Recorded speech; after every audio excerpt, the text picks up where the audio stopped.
Thank you very much for the opportunity, to come here and to share with you guys. Super nervous right now. Yeah, so I am here to share about the first decade of the IGNTP. I wanted to do an examination of the IGNTP's cataloged correspondence.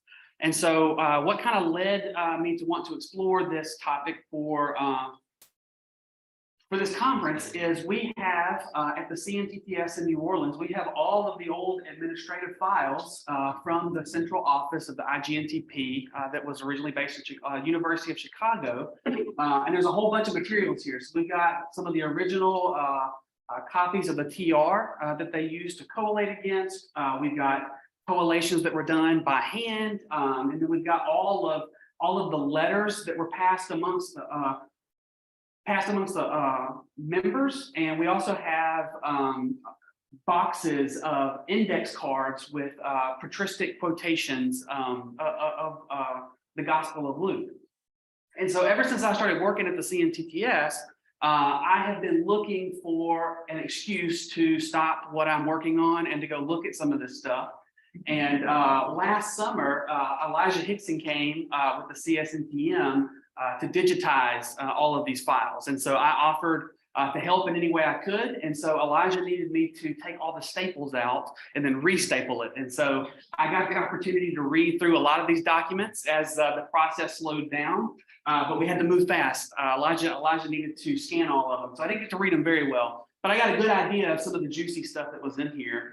And so then just a couple of months later, found out that the Birmingham colloquium, part of the theme this year, was on the IGNTP. So lo and behold, another excuse to stop everything that I'm doing and spend some more time looking through these files.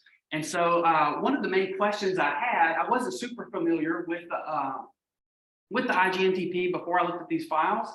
And so in preparation for the presentation, I did a little reading, and like was mentioned in the last presentation, the initial goal to publish the Gospel of Luke was 1954. And so the goal keeps getting pushed back very early in the days of the project. And so in order to keep the scope kind of down and just to itch my curiosity, I just wondered what in the world happened in just the first 10 years that prevented the IGNTP from accomplishing their goals, from finishing the Gospel of Luke in a timely manner. And so conversations begin much earlier than 1948, but several people have already written pretty extensively detailing the history of how the IGNTP got started. And so I really just want to start focusing in the letters in 1948, and that's really where the majority of the letters pick up anyhow. And so with that, we will just jump right in. And so in May of 1948, Merrill Parvis wrote to G.D. Kilpatrick, responding to Kilpatrick's earlier letter from 1947, indicating that he had spoken with Lightfoot and the rest of the British committee about Parvis's plan to create a new critical apparatus. Parvis mentions that his plans are still tentative, considering he just completed his PhD and his son was recently born. However, Parvis notes that if this project were to become an international cooperation, committees would need to be formed soon, and those committees would need to meet with one another. In October, Kilpatrick sent a letter on behalf of the British committee to Parvis and 11 other American New Testament textual scholars, proposing that the Americans and British committees cooperate to produce a new critical apparatus to the Greek New Testament. Ernest Caldwell responded to Kilpatrick's letter in November. In this letter, Caldwell mentions that Kilpatrick's letter was discussed at a conference on the critical apparatus in Chicago on October 22nd and 23rd. The American Textual Criticism Seminar members accepted the British proposal for cooperation, and the University of Chicago took institutional responsibility for this undertaking. Caldwell also provided a list in this letter highlighting the points of agreement and disagreement with the British committee's plans. Caldwell notes that this list demonstrates the need for both committees to meet soon and to plan for this project. Caldwell wrote Kilpatrick in December, inviting him to visit for a short period in America to discuss the details of the cooperation between the Americans and the British. Caldwell proposes a few weeks surrounding December 27th through the 30th, the Society of Biblical Literature meeting dates in New York. Kilpatrick responded that he could make such a trip, but it wouldn't be until April of 1949, where he would stay for at least a month. In 1949, Parvis wrote to Kilpatrick in January, updating him of what occurred in the December SBL meeting. The American Textual Criticism Seminar created the American Editorial Board and the American Executive Committee for the project. Kilpatrick visited America by boat, arriving in April to discuss the plans for the project and stayed until May 13th. Some details are ironed out during this meeting, including the setting the completion goal of 1954. Kilpatrick wrote Parvis in June, letting him know how things have gone since he returned to Oxford. Kilpatrick found out upon arrival that his request from Oxford for the project, such as hiring an assistant, had been deferred until Kilpatrick's arrival to the faculty of Oxford the next term. In addition, Kilpatrick's request for an early meeting of the Critical Greek New Testament Committee had been denied, and the group would not meet until June 21st. Finally, in July, Parvis wrote a letter to Floyd D. Filson containing Kilpatrick's summary of this meeting on June 21st. At this meeting, the British committee agreed to the proposal to establish an international executive committee for the project. In July, Metzger wrote a letter to Alan P. Whitgren explaining that Kurt Aland had contacted him about the project. Aland was interested in contributing to the project as the editor of the Theologische Literatur Zeitung and as a member of Berlin Academy's Kirchenvatters Commission. But apparently up until this point, neither committee were completely decided on who would do what work in the project. For instance, in December, Metzger wrote to Caldwell that they should no longer consider beginning the project with the Book of Revelation. Caldwell agreed and noted that this would be a central topic of discussion at the American Executive Meeting that year. In 1950, on July 3rd, Bruce Metzger is sent abroad from July 3rd to August 3rd to meet with scholars concerning the project. He spends half of his time in England, meeting with members of the British Committee to establish closer connections between the Americans and the British. He spends the other half meeting with various scholars in France, Switzerland, Germany, and Holland. These meetings involved investigating the ability of manuscript material and the possibility of collaboration. Following Metzger's return, the American Committee held a meeting on September 23rd and discussed planning a meeting between the American and British committees in Bermuda between January and March 1951. That might be a good location for the next Birmingham colloquium. In addition, the American Committee expressed interest in formalizing a relationship with the Kirchenvatters Commission of the Berlin Academy at the request of Kurt Aland. However, they were clear that the British Committee must approve any association with this organization. The next meeting of the American Committee was held on October 28th. At this meeting, it was announced that the Rockefeller Foundation would no longer provide any more financial assistance and that their present grant would expire on March 31st, 1951. Despite this, the committee planned to appeal to John D. Rockefeller Jr. for a grant of $100,000 over a 10-year period. They also planned to ask the major denominations in America to contribute $5,000 annually. Finally, the project's name is also changed from the International Project to establish a new critical apparatus to the Greek New Testament. That would be a mouthful today. To the International New Testament Manuscript Projects. The INTMP doesn't quite roll off the tongue like IGNTP. So in 1951, Ernest Caldwell sent a letter to the rest of the American Editorial Board in January, suggesting the formation of an international executive committee to help expedite communication between the American and British committees, to develop general policies and coordinate the programs of all the groups. His original suggestion is that the committee might be made up of 3 British members, 1 German member, 1 French member, 1 Roman Catholic member, and 5 American members. In addition to these, Merrill Parvis could serve as the executive secretary. Caldwell also suggested that Kurt Aland, Father Bonifacius Fisher, and Canon Maurice Briere might fill some of the 3 of those positions. Caldwell also proposed to send Parvis on a trip to meet with the British committee and the scholars named above, to meet with them and explain and discuss this proposal. Parvis was given a grant of $1,600 by the Rockefeller Foundation to take this trip by boat in February.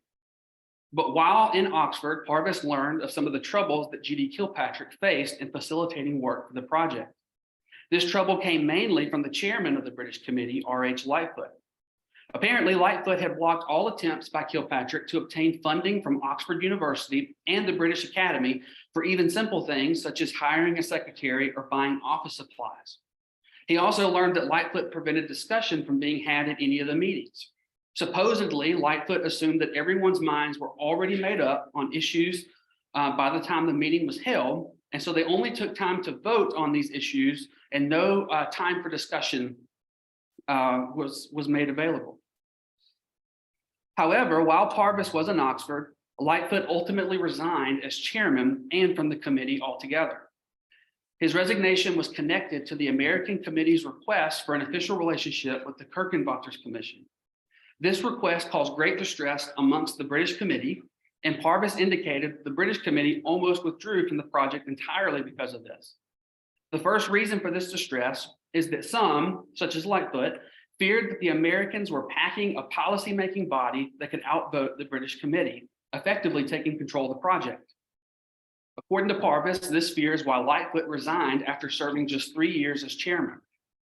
The second reason is that many feared the Keukenbockers Commission was a communist propaganda front, and that any support from the British Academy and the Oxford Press would be lost if an official relationship were created with the Keukenbockers Commission. Also, Allen had sent a letter in December of 1950 to Professor Kalle, a German refugee in Oxford, that did not help. This letter supposedly painted the British Committee and G.D. Kilpatrick in a bad light and asked Kalle to pressure the British Committee to speed up sanctioning this official relationship. So instead of an official cooperation with any organization on the continent or the creation of a continental committee, it was decided at this meeting that the project would only work with individual scholars on the continent. These invited scholars would not be given a spot on any policymaking committee, but could help in other capacities. The British Committee met in October and elected H.I. Bell as the new chairman of the committee. Several other important decisions were made at this meeting. First, they formally accepted the motion to establish a general executive committee of the International Greek New Testament Project, which would consist of the American Executive Committee and the newly created British Subcommittee. The name of the project was changed to the name we now know today, the International Greek New Testament Project.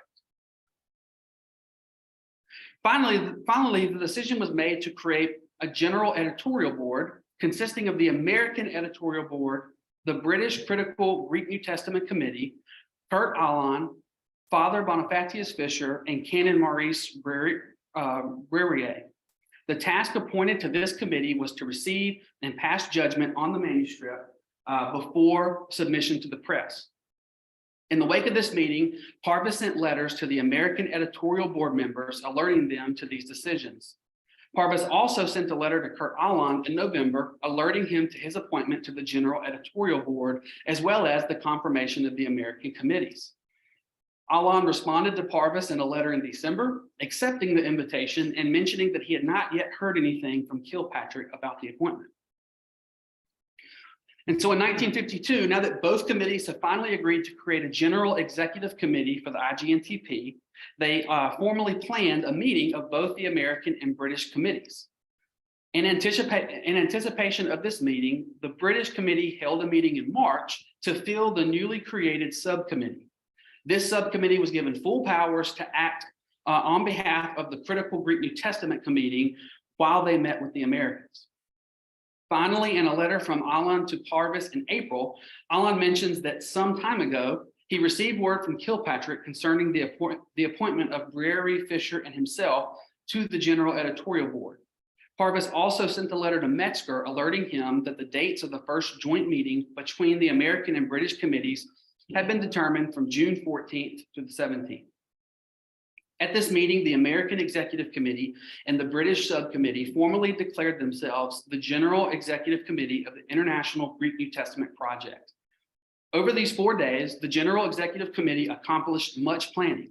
The members decided that meetings between the American and British committees should be attempted every 2 to 3 years, while allowing for voting on decisions through correspondence. In addition, the committee accepted the American proposal to establish a central office at the University of Chicago to keep up with the progress of the work and to facilitate communication. The project scope was defined as all Greek manuscripts to the 9th century, enough later Greek manuscripts to provide adequate representation of families, groups, and tech types, and a limited number of later Greek manuscripts, which contain significant differences from the received text.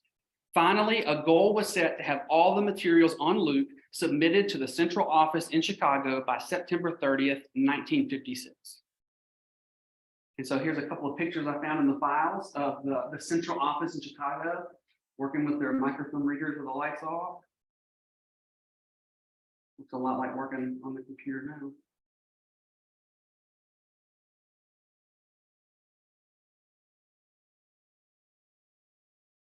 In 1953, the Chicago Tribune published an article on March 8, indicating that Kurt Aland is the second professor at the Evangelical Martin Luther University in Halle to go missing and is believed to have been arrested. Shortly after this article was published, Parvis wrote a letter signed by all the members of the American Committee to James B. Conant, the United States High Commissioner to West Germany. In this letter, Parvis explains who Aland is, his importance for the International Greek New Testament Project, and the committee urges Conant to secure the release of Aland. A similar letter is also sent on the same day, signed by every member of the General Executive Committee of the IGNTP. In addition, Kilpatrick wrote to Parvis, informing him that he was contacting British intelligence to gain information about Aland. Kilpatrick also suggests that instead of formal requests for Aland's release, they should resort to bribery and corruption to get Aland out. TC critics are hardcore. Kilpatrick is worried that formal requests would only increase Aland's value in the eyes of whoever is holding him. Finally, a word from Aland is received in a letter in December. Aland wrote to Parvis, letting him know what he's been up to since his release from prison, and thanks the committee for their part in his release. And it's at this year that the University of Chicago begins footing more and more of the bill as the American committees struggle to find financial support. The financial situation on the American side of things continues to worsen in 1954. Attempts at obtaining grants continually fail, and in February, Parvis wrote to Metzger that Dean Loomer of the University of Chicago had just resigned and that Seward Hiltner had been named the acting dean until October 1st. After a conversation with Hiltner, Parvis believes that Hiltner will continue to ensure financial support from the university and may even provide extra help. However, in March, Parvis sends another letter to Metzger explaining that Hiltner has promised $5,000 for the next fiscal year, but that this may be the last financial help from the university. Then in June, Caldwell received a letter from R.W. Harrison, the vice president and dean of faculties at the University of Chicago. Harrison wrote to Caldwell to gain insight into the project and to suggest that the project be moved from Chicago to Emory, where Caldwell currently resides. Later in July, Caldwell received a letter from Lawrence A. Kempton, pointing out that the University of Chicago has recently assumed most of the project's financial burden without any fiscal or academic control. As a result, the University of Chicago fears they may continue to fund this project only for it to eventually be moved to Emory with Caldwell. In light of these concerns, Kempton asked Caldwell to specify what the committee intends to do with the project. Caldwell responded in July with a 2-page document spelling out what the committee intends. The committee intended to keep Parvis in his current role as secretary.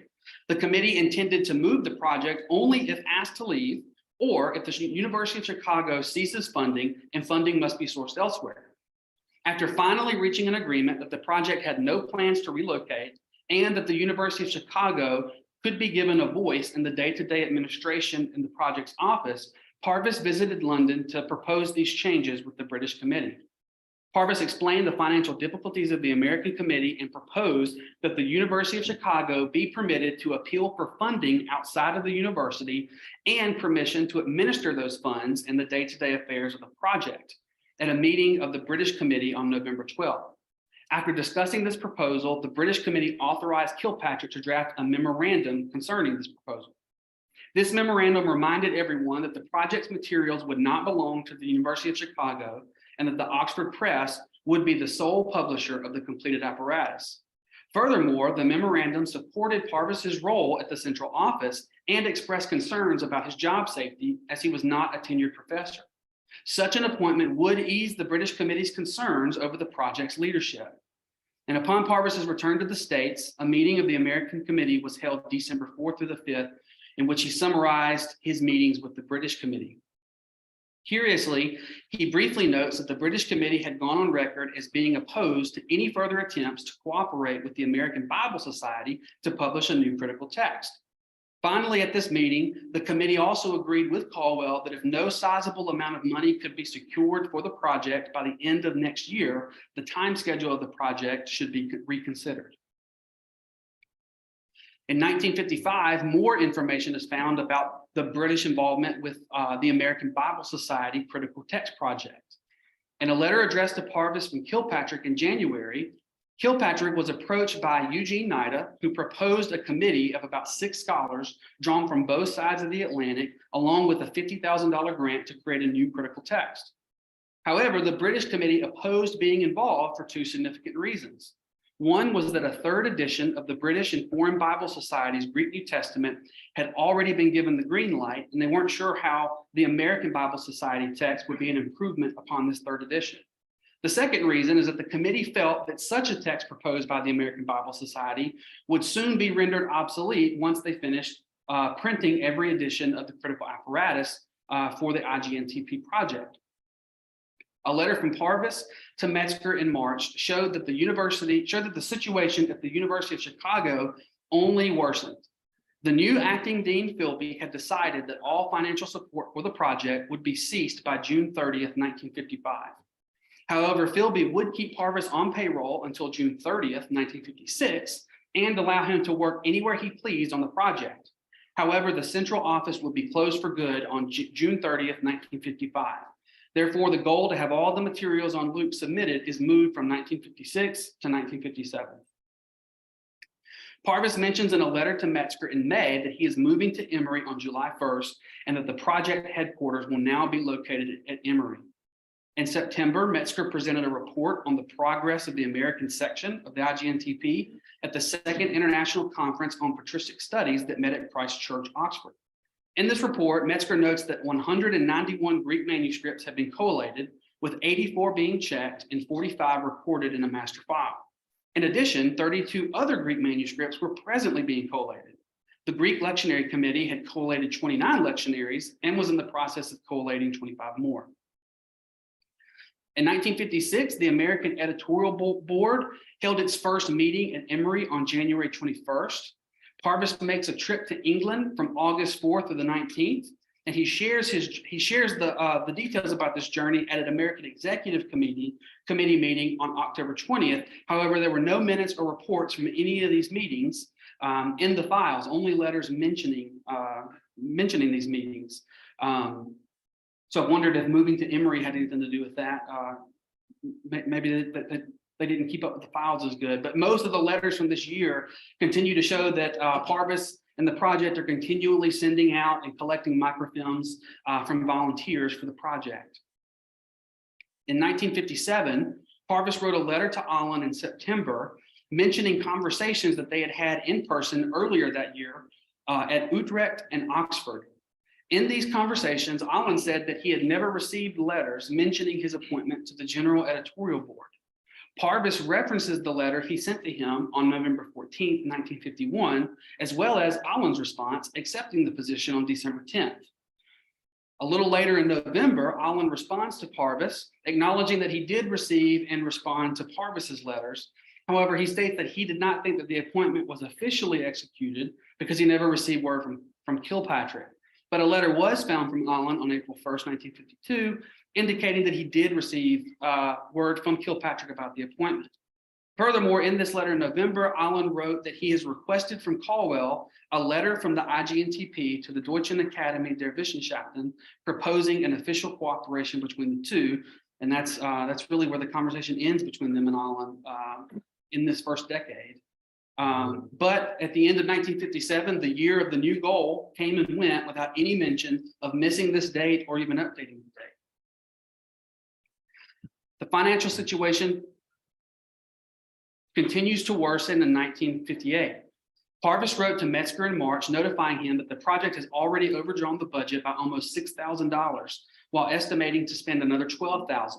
The project had some money pledged for this year, but now they would need to raise $12,750.59 for the rest of the year. A follow-up letter in March from Parvis to Metzger reads that Caldwell decided to cut out all committee meetings and travel, while also cutting down staff as much as possible. In May, Metzger wrote to Parvis that a student had accused Alon on political grounds, and he was separated from his work in Berlin. Later, Metzger received word through the Greek epigrapher Klaffenbach of Berlin.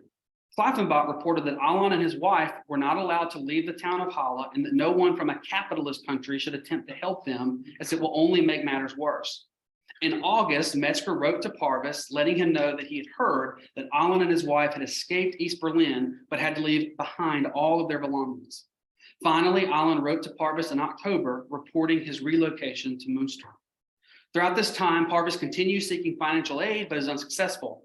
Caldwell and Parvis attempted to organize an American Executive Committee meeting on November 8th, but all the members would have to pay for their own travel expenses. Because of this financial burden, the meeting is scrapped. Instead, the committee plans to meet during the SBL meeting in New York. Parvis wrote to Metzger in December, letting him know that this meeting would be held on December 29th in Parvis's hotel room. The IGNTP could not reach any of its goals to produce the volume of loot within the project's first decade. Several forces seem to be at play that contribute to this. The first is a lack of organization in the beginning. The committees were undecided if they would work on the same material or different books of the New Testament for a couple of years. Both committees did not meet to iron out the project details until 4 years into their cooperation. Once they did meet, the committees accomplished a lot. However, despite planning to meet every 2 to 3 years, they do not meet again at any point in this first decade. A second reason was the project's inability to maintain adequate funding. The initial grant from the Rockefeller Foundation dried up in the first 2 years. After this, the University of Chicago slowly took on more and more of the financial burden, but ceased to do so by 1955.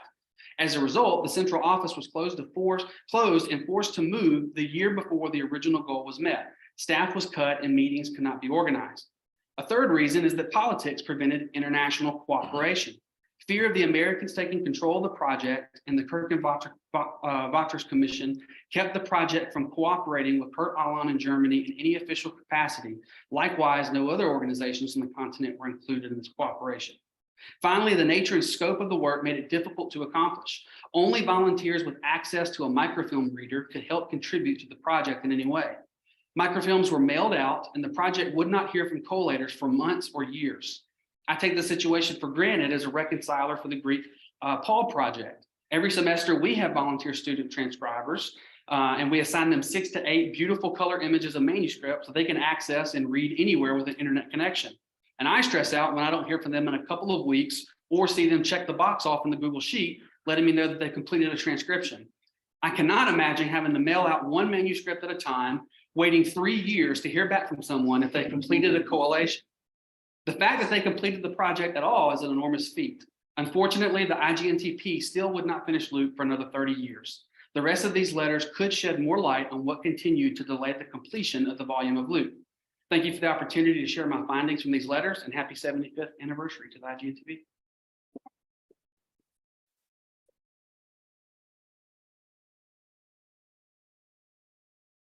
Oh, what a really great and interesting, intriguing first paper. One question. We've got time for one question. We'll have lots of questions after if you want all the different panel, but yeah. And I've just made some comments, but I don't know if you're aware that Merrill Parvis' son, Paul Parvis, is a colleague of mine, and that he has some further information. And I can say while I was at Queen's, Kilpatrick's reputation was still known years after him. There are many ways of having a reputation, that's all I would say on that. But he was, I think, like R.H. Lightfoot's successor to the Dean Islands chair. And I'm not sure if Lightfoot was always happy with that succession. Kilpatrick, I think, was Canadian, so maybe that concern about a North American takeover might have some foundation there. I think he might have had a Birmingham link too early on in his ministry career. So all these circles come together, so there is more there, and I think the letters often represent writers in the way they want to be represented. Yeah. And of course, there's lots of oral history about Allen as well. We ought to try and make sure that we keep the oral tradition going, but we want to thank you very much again.